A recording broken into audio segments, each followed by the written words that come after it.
Irmãos, bom dia, que a graça e a paz do Senhor seja com todos nós. Amém. Irmãos, vamos abrir a santa palavra do Senhor nosso Deus no livro de Gênesis, capítulo 4. Gênesis 4, nós leremos de verso 1 ao verso 16. Gênesis 4, de 1 a 16. Vou ler o texto, os irmãos acompanham.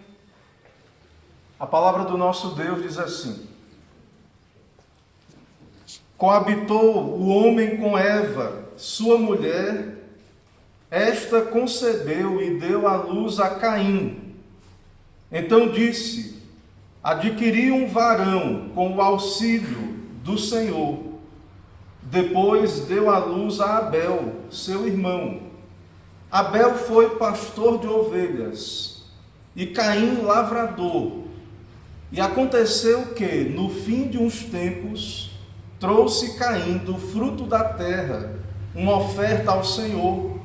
Abel, por sua vez, trouxe das primícias do seu rebanho e da gordura deste. Agradou-se o Senhor de Abel e de sua oferta, ao passo que de Caim e de sua oferta não se agradou. Irou-se, pois, sobremaneira Caim, e descaiu-lhe o semblante. Então lhe disse o Senhor: por que andas irado? E por que descaiu o teu semblante? Se procederes bem, não é certo que serás aceito. Se, todavia, procederes mal, eis que o pecado jaz à porta. O seu desejo será contra ti, mas a ti cumpre dominá-lo. Disse Caim a Abel, seu irmão: vamos ao campo. Estando eles no campo, sucedeu que se levantou Caim contra Abel, seu irmão, e o matou. Disse o Senhor a Caim: onde está Abel, teu irmão? Ele respondeu: não sei. Acaso sou eu tutor de meu irmão? E disse Deus: que fizeste? A voz do sangue de teu irmão clama da terra a mim. És agora, pois, maldito por sobre a terra, cuja boca se abriu para receber de tuas mãos o sangue de teu irmão. Quando lavrares o solo, não te dará ele a sua força. Serás fugitivo e errante pela terra. Então disse Caim ao Senhor: é tamanho o meu castigo, que já não posso suportá-lo. Eis que hoje me lanças da face da terra, e da tua presença hei de esconder-me. Serei fugitivo e errante pela terra, e quem comigo se encontrar, me matará. O Senhor, porém, lhe disse: assim qualquer que matar a Caim será vingado 7 vezes. E pôs o Senhor um sinal em Caim, para que o não ferisse de morte quem quer que o encontrasse. Retirou-se Caim da presença do Senhor e habitou na terra de Nod, ao oriente do Éden. Vamos orar, irmãos. Senhor Deus bendito, Pai Todo-Poderoso, Criador, te adoramos, teu povo reunido em teu nome, em obediência à tua palavra. Recebe a adoração por meio de Jesus, teu Filho. Nos cobre com o sangue do teu Filho Jesus, nosso Senhor e Salvador, e que o Senhor se agrade em falar conosco pela tua palavra. Se revela a nós, ó Deus, dá-nos clareza para entender as aplicações, as explicações, que o nome de Jesus seja exaltado e bendito por meio do texto anunciado, e que o Senhor cumpra o teu propósito na vida de cada um dos que ouvem, dos teus salvos já, dos teus eleitos já restaurados, já regenerados, e aqueles que ainda necessitam de uma obra da graça, que possam perceber a sua necessidade, que possam, ó Deus, por tua graça e bondade, serem conduzidos a Cristo. Que toda glória seja ao Senhor. É o que pedimos, oramos em nome de Jesus. Amém. Amém. Meus irmãos, o contexto do nosso texto é a criação, a queda e a promessa da redenção, que nós já vimos em Gênesis 3,15, o proto-evangelho, a promessa do Senhor. Desde após a queda, o Senhor prometeu que enviaria o descendente da mulher para pisar a cabeça da serpente. Então esse é o contexto do nosso texto. Não podemos interpretar toda a Escritura se não partirmos da criação, da queda, dessa promessa de redenção, do pacto da graça. E isso é muito bem resumido, essa situação de toda a história bíblica e da história mundial, quando o Senhor fala em Gênesis 3, 14 e 15, essa situação que se daria após a queda deste conflito entre o descendente da mulher e a descendência da serpente. Nós precisamos entender muito claramente isso, que veremos hoje aqui e que será visto também em outras partes das Escrituras. Então, em Gênesis 3, 14 e 15, eu vou ler novamente o texto. Ele diz o que o Senhor disse à serpente: visto que isso fizeste, maldita és entre todos os animais domésticos e o és entre todos os animais selváticos. Rastejarás sobre o teu ventre e comerás pó todos os dias da tua vida. E agora especialmente o verso 15. Porém inimizade entre ti e a mulher, entre a tua descendência e o seu descendente. Este te ferirá a cabeça e tu lhe ferirás o calcanhar. Então, em toda a história, no decorrer das gerações, haveria ali para eles que viviam naquele tempo, houve e há hoje também esse conflito entre o descendente, a descendência da serpente e o descendente da mulher. Claro, nós temos Jesus Cristo, ele já venceu, ele já pisou a cabeça da serpente, ele já venceu Satanás por nós na cruz do Calvário. Mas os irmãos vão entender melhor sobre isso. Mais à frente nós retornamos a essa ideia desse conflito entre as duas descendências. Mas então, seguindo o fluxo aí do nosso texto, o texto diz então que Adão coabitou com sua mulher. Gênesis 4:1. Coabitou o homem com Eva, sua mulher. Esta concebeu e deu à luz a Caim.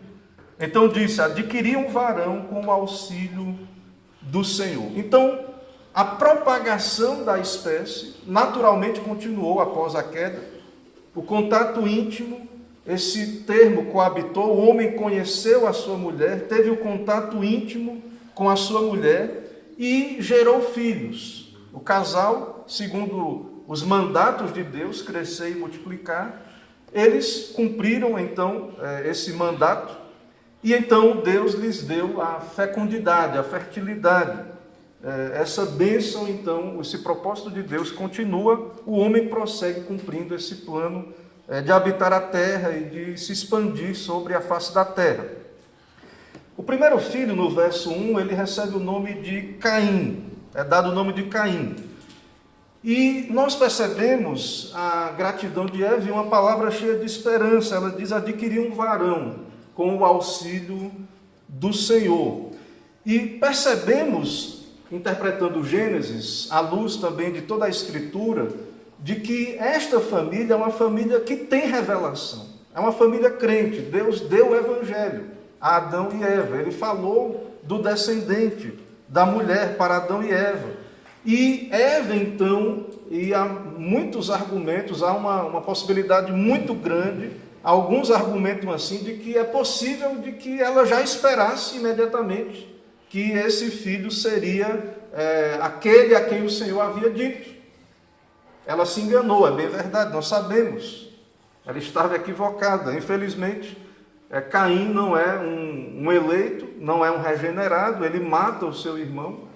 Ele é um tipo daqueles que são a semente da serpente, a descendência da serpente. Mas ela diz: adquirir um varão com o auxílio do Senhor. Então, possivelmente, com essa esperança, alguns traduzem até adquirir um varão, o Senhor, talvez ela achando que seria já o descendente, mas o fato é que Deus lhe abençoou, Deus lhe deu um filho, Caim, o primeiro filho, e é isso que nós vemos então no nosso texto. Isso nos mostra, irmãos, que as mulheres no Antigo Testamento, e isso também nos faz perceber um pouco sobre o contexto do Antigo Testamento, que havia essa expectativa em toda a Antiga Aliança, da vinda do Messias. E isso também incentivava essas mulheres a cumprirem, então, sua vocação da maternidade. Essas mulheres, então, a esperar no Senhor, obedecendo, cumprindo a sua vocação de mãe e tendo filhos. Então, a mulher foi tirada do homem, mas agora os homens todos procedem das mulheres, como Paulo diz em 1 Coríntios também sobre isso, e o plano de Deus continua se cumprindo através de descendência que o Senhor nos dá. No versículo 2, então, nós temos o segundo filho, que é Abel, seu irmão. Logo na sequência, então, o texto nos diz que veio um segundo filho. Abel tem um nome que significa transitório, e sabemos que teve a sua vida ceifada, viveu breve tempo nessa terra. O primeiro filho, Caim, agricultor, e o segundo, um pastor, criador de animais. Então, logo após a queda, nós observamos os mandatos se cumprindo. Filhos, trabalho, o homem cumprindo, lavrar a terra é um trabalho honesto, um trabalho digno. Criar animais também é um trabalho aceitável diante do Senhor, um trabalho lícito.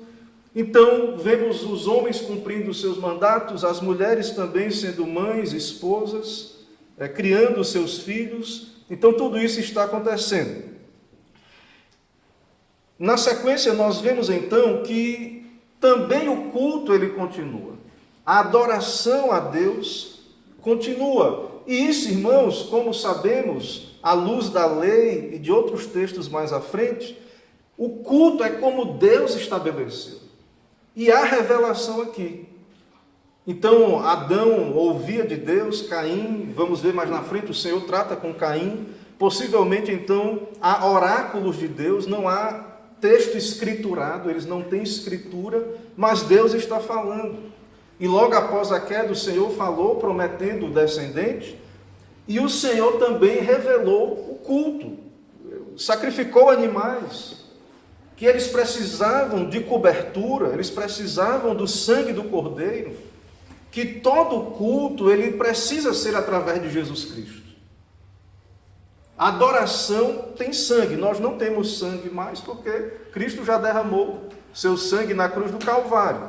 E hoje os elementos do culto, a ordenança do sacramento da ceia, não é necessário, o vinho representa o sangue, e o pão representa a carne do nosso Senhor. Então nós vemos aí no verso 3, um culto acontecendo, onde Caim traz como oferta para o Senhor, como sacrifício para o Senhor, do fruto da terra. O texto diz, no verso 3, aconteceu que no fim de uns tempos trouxe Caim do fruto da terra, uma oferta ao Senhor. No verso 4 diz, Abel, por sua vez, trouxe das primícias do rebanho e da gordura deste. E aí há uma nota aí do comentarista inspirado, do autor bíblico. Agradou-se o Senhor de Abel e de sua oferta. Então o Senhor se agradou tanto da pessoa de Abel, quanto do seu culto, quanto da sua oferta. Mas na frente na lei, sim, é verdade, você vai encontrar na lei ofertas de cereais, ofertas de gratidão, mas lembre, nós não temos aqui ainda toda a lei de Moisés, mas há revelação de Deus. E lá na lei há ofertas de ações de graças, onde cereais são dados ao Senhor ali, mediante o sacerdote, e essa oferta de cereais também é no contexto de um culto onde havia sacrifícios, onde havia sangue. Então, o culto ele tem que ser como Deus orienta. como Deus ordena. E Caim aqui ele traz uma oferta dos cereais e é possível, tudo indica, não é isso. O Senhor não se agrada tanto dele quanto da sua oferta. E no verso 4 nós temos a posição de Abel, completamente diferente. Nós vemos aí no verso 4. Abel, por sua vez, trouxe das primícias do seu rebanho e da gordura deste. E o Senhor, o texto diz que o Senhor se agradou de Abel e de sua oferta. E no caso de Caim, o oposto, né? Então é a verdade. O Senhor não se agradou de Caim e de sua oferta. O Senhor rejeita então uma oferta e aceita a outra. Uma oferta é rejeitada, outra é aceita. E aí vem a pergunta para nós: o problema está onde? No adorador ou na oferta? Hoje as pessoas questionam isso, né? Qual o problema? O problema está... a questão é o coração, ou a forma do culto, como tem que ser o culto. Então, nós vemos que há um problema em Caim. O texto mostra isso. Caim tem um problema com o Senhor. Caim, de fato, tem um coração incrédulo, um coração insubmisso, ingrato para com o Senhor. E também a sua oferta, então, não agradou ao Senhor. A palavra de Deus nos diz em Hebreus capítulo 11, na galeria dos heróis da fé, sobre a oferta de Abel, comentando sobre essa oferta aceita, Hebreus 11, 4, demonstrando que é uma questão do coração e também do ato, do sacrifício, do culto, da forma como Deus havia orientado. Então, Hebreus 11, 4, o autor diz: pela fé, Abel ofereceu a Deus mais excelente sacrifício do que Caim. Pela fé. Abel é um homem crente. E o autor aos Hebreus diz: pelo qual obteve o testemunho de ser justo, tendo a aprovação de Deus quanto às suas ofertas. Por meio dela também, mesmo depois de morto, ainda fala. Então, há uma evidência textual de que Caim, então, ao contrário de Abel, é um incrédulo. Ele presta um culto sem sangue para o Senhor, um culto sem sangue. Ele não, então, se submete ao Senhor. E o caso de Abel, totalmente diferente de Caim, ele sacrifica ao Senhor das melhores partes, então, do seu rebanho e da gordura deste. Ele oferece, então, um culto agradável ao Senhor. Caim, ele revela problemas, irmãos, nas suas escolhas. Ele não demonstra temor de Deus, ele não faz o que Deus diz. Veja que Caim, isso é muito importante perceber, esse problema que está acontecendo aqui no texto é um problema gravíssimo. Pouco depois da queda, um homicídio dentro de uma família, um irmão matando outro irmão. Então é algo grave, demonstrando as consequências do pecado, que observamos também no sermão anterior. Então, Caim revela problemas graves nas suas atitudes, não tem temor de Deus, ele é um não regenerado, mas como eu estava dizendo, perceba que isso acontece dentro de uma família que tem revelação, uma família que podemos dizer uma família da aliança, onde a palavra de Deus era revelada. Adão, Eva receberam a palavra de Deus, receberam ali o Evangelho, e nós temos então esses dois irmãos onde eles tinham conhecimento, eles receberam revelação como adorar, como servir, e um prestou um culto reprovado, e o outro então foi aprovado. Então nós devemos observar isso, que há problemas no coração com relação a Caim, nas suas escolhas. Ele não teme a Deus, ele não faz o que tem que fazer para agradar a Deus, não demonstra um coração crente regenerado. E isso é uma evidência no texto, que é comprovada no próprio texto, que Adão é da descendência da serpente. Adão, diferente do que Eva talvez esperava, de que ele seria já o que pisaria a cabeça da serpente, o que fica evidente e comprovado é que Caim é da descendência da serpente. porque ele presta um culto de qualquer maneira, desobediente, desleixado, ele é reprovado, e ele então ficou irado, melancólico. Ele passou a andar cabisbaixo, ele passou então a ficar inconformado e queria ser aceito apesar da sua desobediência, apesar do seu relaxamento. E essa reação externa de Caim revela o seu coração. Irmãos, reações revelam a nossa condição espiritual. As pessoas procuram justificativas. Mas por que isso? A circunstância tal, e isso e aquilo outro. Reações revelam o que está dentro. A boca fala do que o coração está cheio. E então são sintomas do estado da alma. E essas reações podem revelar um coração não regenerado, o caso de Caim.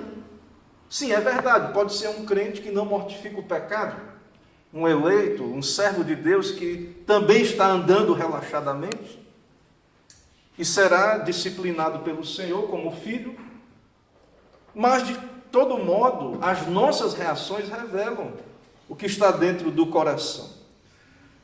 E então o texto nos mostra claramente aí que o Senhor não recebe o culto de Caim, e Caim se desagrada no verso 5, no verso 6. Nós vemos então que, em resposta ao desagrado de Caim, o Senhor procura Caim. O Senhor então vai a Caim. Verso 6, então lhe disse o Senhor. No verso 5 diz que descaiu do semblante. E no 6, então a resposta de Deus. Porque andas irado, e porque descaiu o teu semblante. Irmãos, Deus é Deus, mas lida conosco como homens que somos. Ele é soberano, ele conhece os corações. Ele sabe o que está dentro de cada um de nós. Mas o Senhor procura Caim. O Senhor vai a Caim, ele quer ouvir a resposta da boca de Caim. Ele está lidando, tratando com Caim. E a reação então de Caim, mais uma vez, mostra a sua incredulidade. E veja que ele sabia o que tinha que ser feito. Ele é da família da aliança, ele tem conhecimento. Veja no verso 7 a prova de que ele sabia o que era necessário. Veja que é dito: se procederes bem, não é certo que serás aceito. Se, todavia, procederes mal, eis que o pecado jaz à porta, o seu desejo será contra ti, mas a ti cumpre dominá-lo. Deus é Deus, mas trata conosco como homens, e Caim tinha conhecimento, revelação, como membro de uma família onde havia a palavra de Deus, mas sabemos que ele não é regenerado, mas isso não anula a responsabilidade dele, como homem. Mesmo incrédulo, não regenerado, você pode dizer: mas pastor, ele não é crente, ele não tem como obedecer a Deus mesmo, ele não tem um coração transformado. Como o Senhor pode pedir para Caim um culto agradável, qualquer coisa? Irmãos, Caim, ele é responsável.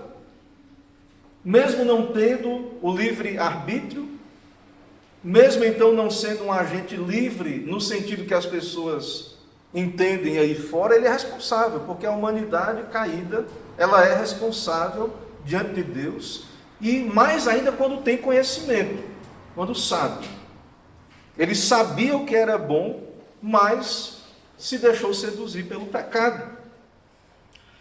E o pecado, então, esse padrão de desobediência, ele continua após a queda, nos descendentes de Adão, especialmente os não convertidos. E então, veja que o pecado não é só ignorância. Muita gente acha que a pessoa está naquele caminho de pecado porque ela não conhece a Bíblia, não conhece Deus. Há um conhecimento geral de Deus na criação e há revelação especial de Deus na Bíblia. Mas o fato é evidente que o pecado não é sempre ignorância. O pecado, ele é rebelião. Ou seja, Caim sabia o que tinha que fazer, mas ele simplesmente não vai fazer, não quer.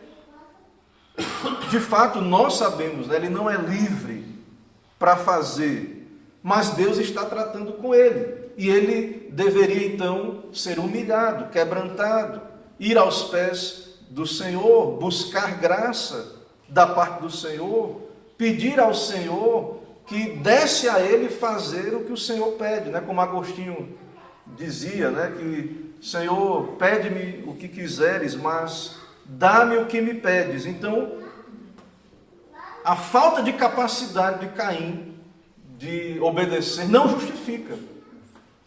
Assim como os homens que estão aí, a falta de capacidade de obedecerem a palavra de Deus não vai justificá-los diante do tribunal de Deus. Então não adianta a rebelião de Caim, do homem caído, do pecador, não será aceito. Ele é livre, entre aspas, né, para não fazer o que Deus diz para ele fazer. Ele é um ser humano que tem responsabilidade, que toma decisões. Ele é um agente, então, responsável. Essa questão da liberdade, né, é uma questão interessante. Ele não é independente de Deus, não é autônomo de Deus, mas ele toma decisões. E então, o pecado, ele é uma rebelião contra Deus. O pecador sabe a vontade de Deus, muitas vezes, e não cumpre. Então o próprio Senhor diz que o pecado jaz à porta, o seu desejo será contra ti, mas a ti cumpre dominá-lo. Mesmo caído, Deus diz para Caim, você tem que dominar o pecado. Busque graça, etc. Mas o fato é que ele precisava, como um homem que é, assumir a responsabilidade de mortificar o pecado, se arrepender e ir a Deus. Então o pecado, ele continua agindo, os homens, claro, estão escravizados pelo pecado, segundo a palavra de Deus nos diz, são responsáveis diante de Deus por esse pecado. E o pecado, o diabo continua fazendo seus estragos, causando problemas. O homem é responsável de lutar contra ele, mas sabemos que o homem não pode vencer o pecado sem a ajuda de Deus. Então, como eu já estou argumentando, Caim deveria buscar arrependimento, perdão e expiação pelo seu pecado. Mas ele não está nem aí para isso. Ele não está preocupado. Ele vai se justificar. O que o texto está aí, ele vai descontar a raiva dele, a inveja dele no irmão, matando o irmão. Ele vai dizer que não é tutor do seu irmão. Ele vai se justificar. Esse padrão, então, de autojustiça, ele continua, e aí nós veremos aí o primeiro homicídio. Irmãos, como Caim está irado, melancólico, transtornado, não aceita o que Deus diz a ele, o que ele deve fazer em resistir ao pecado e mortificá-lo e buscar graça da parte do Senhor. Então, nós vemos que esse mal no seu coração, esse pecado que o seduziu, levou a matar o seu irmão, ao primeiro homicídio. E por trás disso, não esqueça o que eu falei, há todo esse quadro que Gênesis já nos apresentou, da inimizade entre o descendente da mulher e a descendência da serpente. A descendência da serpente odeia e persegue o descendente da mulher, ou a descendência da mulher. Há esse conflito. E Caim, então, demonstrando ser um descendente da serpente, ele chama o seu irmão, vamos ao campo. Estando eles no campo, sucedeu que se levantou Caim contra Abel, seu irmão, e o matou. Então, Deus tratou com ele não se arrependeu, não era crente. E então, esse pecado não mortificado, essa ira no coração não mortificada, o levou a matar o seu irmão. Então, é uma ira, um amargor de dentro, pecaminosa, que precisava ser saciada. O pecado busca ser saciado, e levou a um conflito com o irmão. E nisto nós vemos a inimizade da serpente, ou da descendência da serpente. Nós temos a guerra, nós temos uma divisão. E isso, irmãos, veja, na primeira família. Logo nos primeiros descendentes. Família que teve os seus pecados tratados, em certo sentido. O Senhor cobriu os nossos pais, deu peles, falou da necessidade de sangue, havia culto, havia sacrifícios, havia revelação, ou seja, uma família pactual.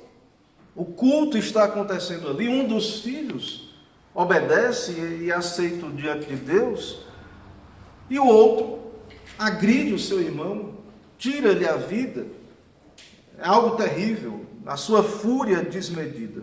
Então, uma ação pecaminosa, terrível, um homicídio, um crime hediondo, e também em meio a um contexto de culto. E nisso nós podemos ver, irmãos, também, de modo embrionário aí, uma perseguição religiosa. Logo no início. Então é por isso que nós não devemos nos iludir de que haverá tempos bons e sem problemas. O pecado está aí. A descendência da mulher, Cristo já venceu, os seus descendentes estão aí, mas há descendência da serpente. Satanás, então, continua, mesmo derrotado, com a sua ação nesse mundo, as suas ações. E Caim, então, em seguida, vemos Caim, o irresponsável, caracterizando mais ainda o seu estado de depravação, o fato de que é da descendência da serpente. Veja no verso 9, disse o Senhor a Caim: onde está Abel, teu irmão? Ele respondeu: não sei, acaso sou eu tutor de meu irmão? Veja a petulância da resposta. E logo em seguida, mais uma vez, o Senhor amaldiçoa, ele recebe mais uma maldição, além daquela original, do pecado. E então no verso de número 11, veja: és, pois, maldito por sobre a terra, cuja boca se abriu, para receber de tuas mãos o sangue de teu irmão. Então, ele era lavrador, e mais ainda a terra daria frutos com dificuldade, uma maldição adicional sobre Caim. Verso 11 e 12, o Senhor explica isso, no verso 12: quando lavrares o solo, não te dará ele a sua força. Então veja a maldição de Caim. Ele era agricultor, o solo já tinha um problema, já tinha uma maldição lá da queda original de Adão, e agora mais ainda. E também o Senhor diz: serás fugitivo e errante pela terra.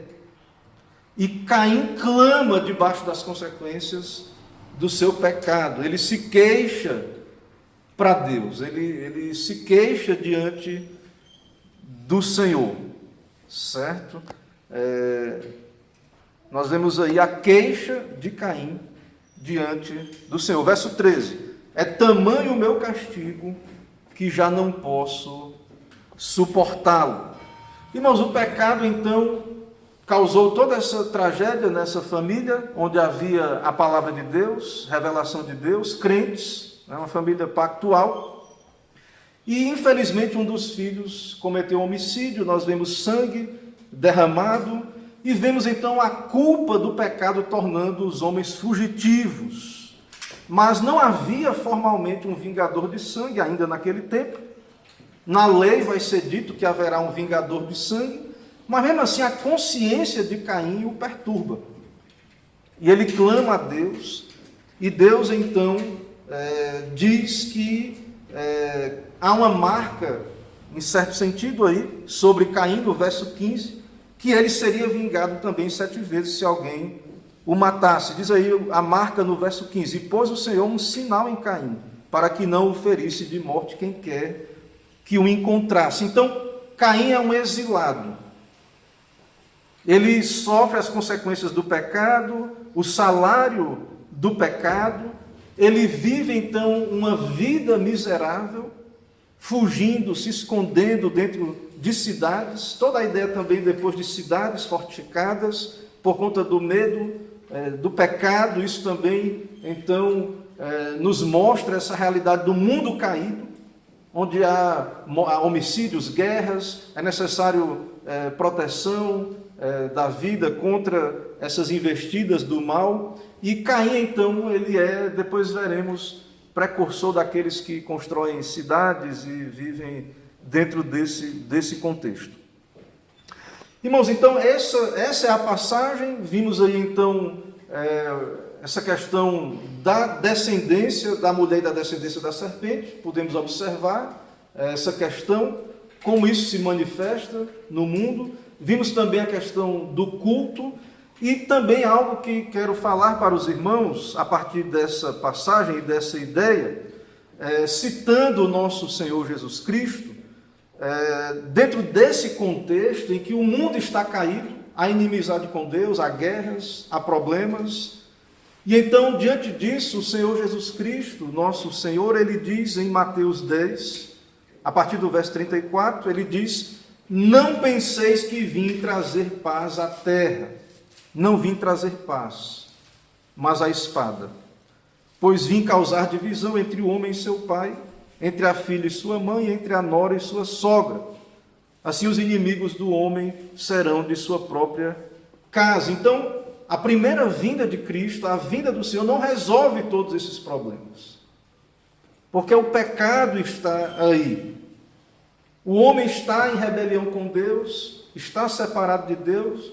O homem está em rebelião também, separado do seu próximo, inimizade. O pecado causa barreiras de separação entre homem e homem.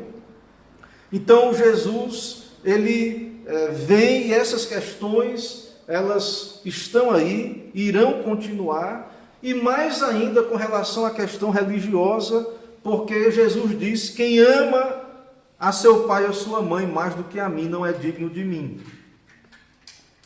Então a nossa relação com Deus, veja, Abel adorou a Deus, seu culto foi aceito, e o seu irmão o odiou, o invejou, o matou. Então nós vemos essa inimizade. A descendência da serpente persegue os descendentes da mulher. E Jesus diz também que haverá problemas e situações que enfrentaremos. Ao mesmo tempo, quem ama seu pai e sua mãe mais do que a Cristo não é digno de Cristo. E quem não toma a sua cruz, o Senhor diz, e vem após mim, não é digno de mim. Quem achar a sua vida, perdê-la-á. Quem, todavia, perde a vida por minha causa, achá-la-á. Então, nós vivemos num mundo onde há guerras, perseguições religiosas, a descendência da serpente está aí, mas temos o Evangelho, Cristo já venceu. As coisas vão continuar, a família, a propagação da espécie, as vocações de homens, de mulheres, estas coisas irão continuar. E então nós observamos no nosso texto que foi assim após a queda e é assim hoje também. Então, o primeiro casal não ficou com medo, não vou ter filhos por causa do diabo, por causa da inimizade, por causa da maldição da terra. O casal podia dizer, não vou ter filhos. E não foi isso. Eram crentes, tiveram filhos, cumpriram os seus mandatos. A mulher cumpriu a sua vocação de ser mãe. Agradeceu a Deus, disse, adquiri um varão com auxílio do Senhor. Também vimos aí o equívoco, claro, de Eva, com relação a Caim, na verdade, Abel, que ela disse que botou o nome de vaidade, um transitório. Abel, de fato, era o crente, mas vimos aí a bênção de Deus sobre esse casal, e que veio descendência piedosa. Deus foi adorado ali naquela geração, daqueles pais, e a mesma coisa hoje. Deus tem os seus. Haverá crises, guerras, perseguições religiosas. Enquanto agradamos a Deus, vamos cair no desprazer daqueles que não servem a Deus e não amam a Deus. Mas nós precisamos permanecer firmes crentes no Senhor, e lembrando, irmãos, de que toda essa questão do culto não é uma questão periférica nas Escrituras. A revelação de Deus, desde o princípio, desde os primórdios, essa questão do culto, ela é central. E a Reforma Protestante tratou, sim, como um assunto principal da questão da salvação, a justificação pela fé, mas logo em sequência a questão do culto, o retorno a um culto bíblico, a ir às Escrituras para ver o culto que agrada a Deus. Isso é algo central em toda a Bíblia. Não há como ler a Bíblia, fazer uma teologia bíblica, caminhar pelas Escrituras sem perceber isso desde antes da lei de Moisés, sem perceber de fato de que o culto ele precisa ser conforme Deus orienta. Sim, há um aspecto de sinceridade espiritual. Deus é espírito e importa que os seus adoradores o adorem em espírito e em verdade. Deus olha para o coração, mas tem que ser em verdade, conforme revelado. Tem que ser conforme Deus nos orienta. E nós precisamos levar a sério. E isso revela muito do estado do nosso coração, a nossa reação diante destes mandatos do Senhor. Devemos então, sim, adorá-lo conforme a palavra, preparar os nossos corações, fazer tudo para a sua glória, especialmente no seu culto, e saber que haverá ódios e perseguições. A descendência da serpente não ficará satisfeita. Não ficará, e nós também não estamos preocupados, nem devemos fazer nada para agradá-los, mas somente para agradar o nosso Senhor e suportar a cruz, tudo o que isso implica, servir a Deus, adorá-lo em verdade. Que o Senhor nos ajude, que fiquemos firmes na nossa posição e que possamos aplicar tudo isso à nossa vida. Amém. Vamos orar, irmãos. Senhor Deus de glória, majestade, poder, santo, santo, santo, estamos à tua presença em adoração e ouvimos a tua palavra. Pedimos que o teu Espírito nos instrua, ilumine, aplique as tuas verdades, nos santifica, dá-nos coração temente, obediente, nos dá ouvidos para ouvir a tua voz na palavra. E nos dá também desejos, alegria de obedecer. E nos dá discernir também o porquê das oposições e perseguições quando somos fiéis à tua palavra. E de que isso sempre foi assim e será sempre assim no futuro, enquanto o Senhor não voltar. E que permaneçamos firmes no Senhor. Recebe a adoração do teu povo, abençoa o teu povo. É o que oramos, pedimos em nome de Jesus Cristo. Amém.